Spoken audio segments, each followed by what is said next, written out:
Hello students and welcome back to my channel math solutions with Rose ma'am. और आज हम करने जा रहे हैं अपनी क्लास 10th की वर्कशीट नंबर 11, जिसकी डेट है आपकी 30 जुलाई 2021 और जो टॉपिक है आपका वो है सांख्यिकी। तो इसको शुरू करने से पहले अगर आप लोग मेरे चैनल पे नए हैं तो आप इस चैनल को सब्सक्राइब कर लीजिए और बेल आइकन को भी प्रेस कर लीजिए मेरी आगे आने वाली वीडियोस के लिए।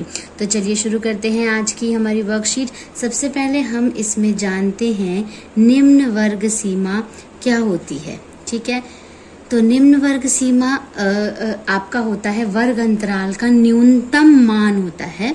वर्ग अंतराल जो आपका वर्ग अंतराल होता है, जिसको हम क्लास इंटरवल भी कहते हैं, सीआई कहते हैं, तो वर्ग अंतराल का जो न्यूनतम, जो सबसे छोटा नंबर होता है, न्यूनतम मान, उसको हम निम्न वर्ग सीमा कहते हैं।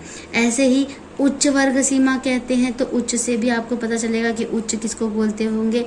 वर्ग अंतराल का जो अधिकतम मान होता है उसको कहते हैं। वर्ग अंतराल का अधिकतम मान जो होता है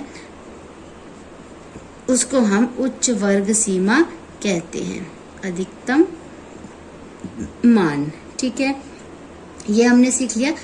तीसरा, ये पहला सीखा था, ये दूसरा। अब तीसरा जो है वो हमें दे रखा है वर्ग चिन्ह। वर्ग चिन्ह जो होता है वो हम कैसे निकालते हैं? वर्ग चिन्ह निकालते हैं जो निम्न वर्ग सीमा होती है, निम्न वर्ग सीमा प्लस उच्च वर्ग सीमा। ठीक है, निम्न वर्ग सीमा प्लस उच्च वर्ग सीमा बटे में 2, मतलब इन दोनों को प्लस करके जब हम 2 से भाग देते हैं तो वर्ग चिन्ह निकलता है। चौथा सीखा है, हम सीखते हैं हम इसमें वर्ग माप, क्लास साइज किसे कहते हैं। ये होता है उच्च वर्ग सीमा में से निम्न वर्ग सीमा को माइनस करना। ठीक है, उच्च वर्ग सीमा में से किसको माइनस करना है? निम्न वर्ग सीमा को माइनस करना है। यहाँ पे वर्ग सीमा भी मैं लिख देती हूँ, वरना तो कंफ्यूजन रहेगी कि ये क्या लिखा हुआ है मैम ने तो इसलिए यहाँ पे हम इसको लिख देते हैं। उच्च वर्ग सीमा में से हम माइनस करेंगे निम्न वर्ग सीमा को, तो हमारा क्या निकलेगा? वर्ग माप निकलेगा। ठीक है, अब हमें यहाँ पे एक वो दे रखा है, फिल इन द ब्लैंक्स दिया हुआ है, तो वो हम देख लेते हैं कैसा फिल इन द ब्लैंक्स जो है आपका। इसमें दे रखा है आपको वर्ग अंतराल बताना है 55 और 60, आपको वर्ग अंतराल दिया हुआ है। ठीक है, फर्स्ट पॉइंट है। इसकी निचली सीमा बतानी है या फिर इसकी निम्न सीमा बतानी है। ठीक है, निचली सीमा बोल दीजिए या निम्न सीमा बोल दीजिए। ठीक है, तो ये क्या होगी बताइए बेटा, इन दोनों में से कौन सा छोटा न्यूनतम मान होता है ना, तो 55। इसका मतलब जो निम्न सीमा आई वो कितनी आ गई? यस, 55 आ गई। दूसरा वर्ग अंतराल दे रखा है आपको 45 से 50 का, इसका आपको वर्ग चिन्ह बताना है। तो वर्ग चिन्ह में अभी हमने डिस्कस किया था, क्या करते हैं हम इन दोनों को जमा करते हैं और 2 से भाग कर देते हैं। तो 45 को और 50 को, 45 और 50 को प्लस करेंगे और 2 से भाग दे देंगे तो कितना आएगा? 95 बटे 2 भाग करोगे तो कितना आ जाएगा? 47.5 आ जाएगा। ये आपका सेकंड क्वेश्चन था। अब third fill in the blanks दे रखा है आपको वर्ग माप निकालना है इनका। तो वर्ग माप क्या होगा? आप यहाँ देख सकते हैं, जो भी वर्ग अंतराल है बड़े में से उच्च सीमा में से निम्न सीमा को माइनस कर दीजिए, तो कितना निकल के आ गया? 5। तो वर्ग माप कितना निकल गया? इसका 5 निकल गया। अब हम एक उदाहरण दे रखा है, उदाहरण नंबर 1, उसमें एक टेबल दे रखी है, उसको हमें कंप्लीट करना है। देखिए बच्चों, इस तरीके से आपको एक यहाँ पे टेबल दिया हुआ है, इस टेबल को आपको पूरा करना है। तो हम इस टेबल को पूरा करते हैं, कैसे पूरा करेंगे ये देखिए। ये वजन दे रखा है किलोग्राम में, ये आपका मिलान चिन्ह है जिसको हम टैली मार्क्स कहते हैं, और ये है बारंबारता। ठीक है, अब जैसे यहाँ पे 40 से 45 में यहाँ पे 5 था, तो हमने यहाँ पे इस तरीके से 4 को ऐसे कट करना है और 5 को ऐसे स्ट्राइक करना है। यहाँ देखिए 7 है ना, तो यहाँ पे 7 मिलान चिन्ह बनाने हैं, तो बना लेते हैं 1 2 3 4 5 6 और 7। अब यहाँ देखो 40 से 45, 45 से 50, तो यहाँ पे क्या आएगा? 50 से 55 आएगा। ऐसे ये गिन लेते हैं, 5 5 10 और एक ये क्या हो गया आपका? 11। ये गिन लेते हैं, 5 और 2 कितने हो गए आपके? 7। और यहाँ पे क्या बना है? 5, तो यहाँ 5 बना लेते हैं, 1 2 3 4 और ये हो गया आपका 5। तो है ना बहुत सिंपल है, इसमें ज़्यादा दिमाग उतना ज़्यादा लगाने की ज़रूरत नहीं है, बहुत इजीली आराम से हो जाता है। और इसका जो टोटल आया वो आपका क्या आ गया, यहाँ पर 35 आ गया।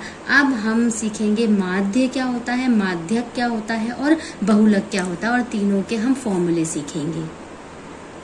तो सबसे पहले हम सीखेंगे माध्य, जिसको हिंदी इंग्लिश में क्या कहते हैं, मीन कहते हैं। ठीक है, इसका फॉर्मूला क्या होता है ये देख लेते हैं।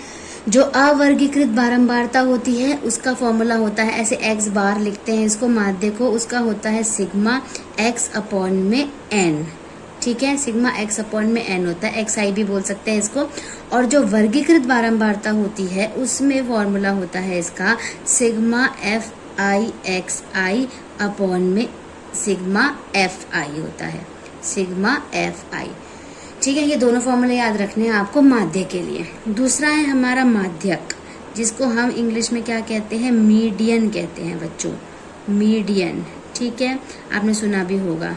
ठीक है, अब मीडियन, इसका फॉर्मूला क्या होता है, माध्यक निकालने का फॉर्मूला होता है आपका n+1/2 nth टर्म। ठीक है, लेकिन अगर जो आपका n है, n मतलब होता है जो आंकड़ों का, जो भी आपका ये आंकड़ों की संख्या, अगर ये आपकी सम संख्या होती है तो आपका फॉर्मूला चेंज हो जाता है। क्या हो जाता है, आपका n/2 nth टर्म होती है प्लस n/2 + 1 होती है आपकी, और डिवाइडेड बाय आपका 2। ये आपको दो ध्यान रखने हैं, दो अलग अलग फॉर्मूले हैं। ये विषम संख्या के लिए है और ये आपका सम संख्या के लिए है। ठीक है, इन बातों का आपको ध्यान रखना है।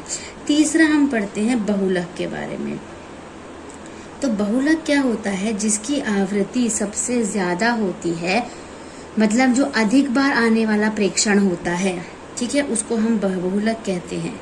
अधिक बार, जो सबसे ज्यादा बार रिपीट होता है, उसको हम बहुलक कहते हैं।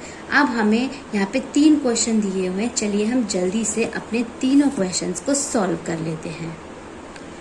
तो पहला जो प्रश्न है हमारा वो है, प्रथम 6 पूर्ण संख्याओं के वर्गों का माध्य ज्ञात कीजिए। तो पहले हम पूर्ण संख्या लिखेंगे। ठीक है, जो कि आपकी पूर्ण संख्या क्या होती है, आपकी नेचुरल नंबर होती है, जो हमारी होती है 1 2 3 4 5 6। 6 लिखनी है इसलिए हमने 6 लिख दी। अब इनका वर्ग कर लो। 1 का वर्ग होता है 1, 2 का 4, 3 तिया 9, 4 चौक 16, 5 पंजे 25 और 6 छिक 36। ये हमारे वर्ग हो गए। अब हम इन संख्याओं को हमें देखना है, इन संख्याओं का आपको माध्य निकालना है। तो माध्य निकालने के लिए आप, ये अवर्गीकृत है तो आप इन सबको 6 के 6 नंबर को जोड़ लीजिए। 1 4 9 16 25 36 बटे में कितनी संख्या है, ये 6। इनको सबको जोड़ोगे आपका आएगा 91। 91 को 6 से भाग करोगे तो आपका आएगा 15.1 आ जाएगा। तो ये आपका क्वेश्चन नंबर 1 जो है आपका कंप्लीट हो गया। अब हम चलते हैं हमारे क्वेश्चन नंबर 2 की तरफ, जिसमें हमें माध्यक निकालना है। आरोही क्रम में व्यवस्थित निम्नलिखित प्रेक्षणों का माध्यक जो है वो है 25। तो माध्यक आपको दिया हुआ है ऑलरेडी, कितना दे रखा है, 25 है आपका माध्यक, और x का मान निकालना है। और जो आपकी सीरीज है, क्रम है, वो ऐसे हैं 11 13 15 19 x+2 x+4 30 35 39 और 46। हमें क्या करना है, इसका माध्यक निकालना है। माध्यक तो ऑलरेडी दे रखा है, हमें x निकालना है। तो पहले तब देखिए कितने नंबर है, 1 2 3 4 5 6 7 8 9 10। 10 है तो क्या है, सम संख्या। तो सम संख्या का फॉर्मूला लगाते हैं। क्या होता है आपको पता है ना, n/2 + 1 बटे में 2। यस, तो n कितना हो गया आपका, 10 बटे में 2 प्लस 10 बटे में 2 प्लस 1, और सबके बटे में क्या आ गया, 2। ऐसे कट कर लो यहाँ से, 2 पंजे 10 होता है और 2 पंजे 10। इसका मतलब ये 5वीं संख्या और ये 5 + 1 छठी संख्या। तो 5वीं संख्या और छठी संख्या को हमें जोड़ना है। तो 5वीं संख्या जो थी वो आपका मतलब ये आया कि आपको 5वीं संख्या को और छठी संख्या को जोड़ के किससे भाग करना है, 2 से। तो 5वीं संख्या थी आपकी x+2 और जो छठी संख्या थी वो आपकी थी x+4 बटे में क्या आ गया, 2। इसको सॉल्व कर लेते हैं। 2x + 6 बटे में 2। और माध्यक कितनी दे रखी है आपको? 25 दे रखी है। आप सॉल्व कर दीजिए, 25 को इधर 2 से गुणा हो जाएगा, ये 2x प्लस 6, 25 दूनी 50 हो गया। और 2x बराबर 6 में से 6 को 50 में से माइनस कर दीजिए, कितना हो गया? 44। और x कितना आ गया? 44 बटे में आपका 2 कट करेंगे तो 22 आ गया। तो x की वैल्यू आ गई 22। क्वेश्चन नंबर 3 है आपका, दिए गए अक्षरों का बहुलक ज्ञात कीजिए। तो आपको एक क्रम दे रखा है, H A P P I N E S S C L A S S, happiness class. अब इसमें बताइए बहुलक क्या होगा? जो जितनी बार आता है वही बहुलक होता है हमारा। तो बताइए इसमें कौन सा अक्षर है जो कि बार बार आ रहा है? यस, बिल्कुल सही आपने पहचाना, S। कितनी बार आ रहा है? 4 टाइम्स। ठीक है, तो यहाँ पे जो बहुलक हमारा हुआ वो क्या हो गया? S हो गया, क्योंकि ये कितनी बार आ रहा है? 4 बार आ रहा है, सबसे ज्यादा बार आ रहा है। ठीक है, तो इसी के साथ हमारी जो आज की वर्कशीट है ये यहाँ पे कंप्लीट हो गई। हमने फुली सॉल्व करा है इसको। आई होप, मैं आशा करती हूँ बेटा कि आप सभी को ये वीडियो अच्छे से समझ आया होगा, सारे क्वेश्चंस क्लियर हुए होंगे। तो आप इस वीडियो को लाइक करना मत भूलिएगा और चैनल को सब्सक्राइब करना मत भूलिएगा। और इस वीडियो को देखने के लिए आपका बहुत बहुत धन्यवाद। और पढ़ाई करते रहिए इसी तरीके से। और आपको कुछ नहीं समझ आता है तो आप मेरी वीडियो को ज़रूर देखिए। अब हम मिलते हैं नई वीडियो में नई वर्कशीट के साथ। Thank you students.